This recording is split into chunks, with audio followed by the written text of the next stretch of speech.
Hi guys. So it's really dark in my trailer and I got my flashlight on here, but I wanted to talk to you about something really quick.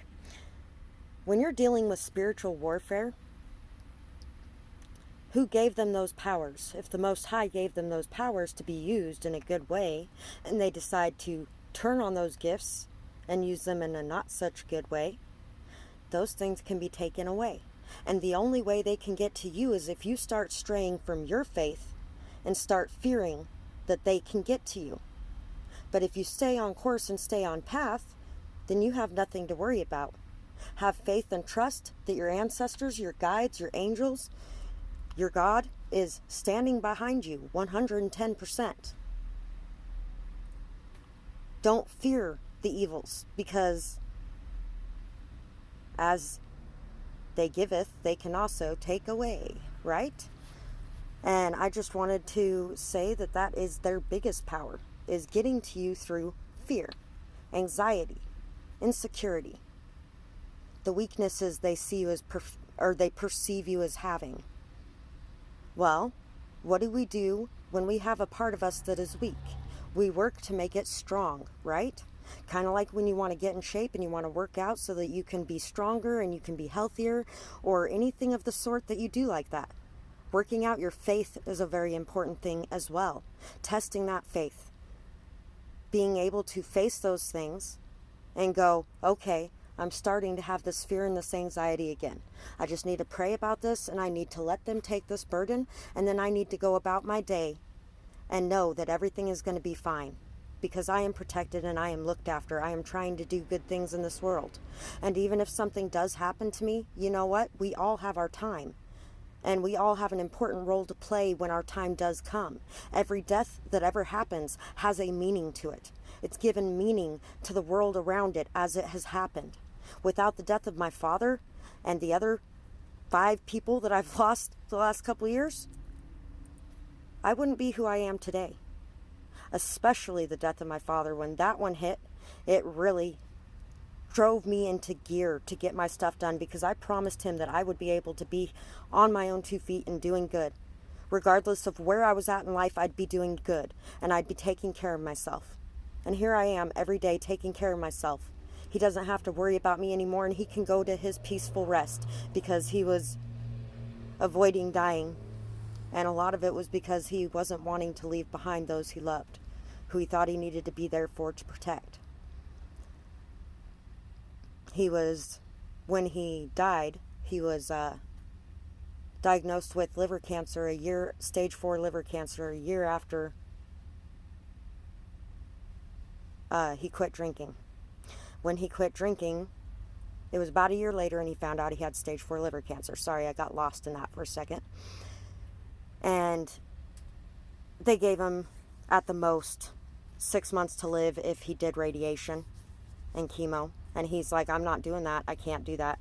And he did get these 1 pills that they suggested, but they pretty much had the same side effects as chemo. So he's like, I'm not doing that either. And I was like, you know what? I would much rather you enjoy the time you have left more than being sick and alive for longer. So I don't care. And I knew you were going to make that choice. I know you don't want to be stuck around dying longer and having to have people take care of you longer. I knew that about my dad. And so when he told me about it, I wasn't upset about it, because that was his choice to make. And they didn't actually call and let me know that they were putting him up on higher morphine. And he was for about 4 days, and I called. And my stepmom was like, I think he's waiting for you to talk to him to pass away. And I talked to him, and very shortly after I got off the phone, he passed away. Because I told him that it was time to let go. It was time for him to be free. It was time for him to be at peace. He was in a lot of pain. We had more time than some people get to know about it and to be able to enjoy our last moments together, which was a blessing and a gift, because we didn't know about that with my stepdad. My stepdad went very suddenly, because he was actually getting better. He was doing really good. He got all of his stuff done to get on the kidney transplant list. I think he had 1 more test series to go, and he started having heart attacks repeatedly and getting life flighted repeatedly to 6 hours away. And then he ended up passing away because he got They found out that he had had cancer that started in his kidneys and traveled to all of his organs. And when it traveled to all of his organs, there's nothing you can do anymore. He signed his do not resuscitate papers, and the biggest reason they didn't know all that was going on was because of all the other medical things he had going on from his kidneys being out for so long. And so all the symptoms kind of match up. But death happens, and it's a part of life. It's not something to hate or fear or anything else like that. In fact, last year I got in an argument with my mom because she was upset that I was helping the people that I was helping during COVID, because you never know who they're around or what they're doing, and you really shouldn't be doing that. Oh my God, what if you die, or what if your kids dies, and blah, blah, blah, blah, blah. And I was like, you know what, Mom? I'm not going to walk away from these people that I am helping simply out of fear in that way. Because you know what? If it's my time to go, it's my time to go. I'm not going to live my life in fear of that. There are worse things in this world than death. And if you ask me, when I die, celebrate. Celebrate, because I went home to where I belong. I have finally in my life found something to love about this world. It took a lot of years to find that.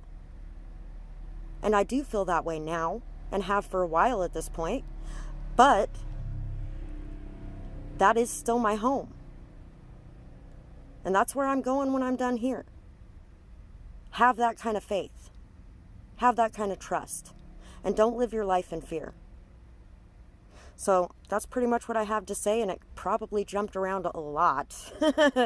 But I was channeling, and that's the message I have to bring. So I hope you guys enjoyed this video, and I will talk to you all next time. Have a beautiful night or day, whatever it is, wherever you are when you're watching. Bye-bye, guys.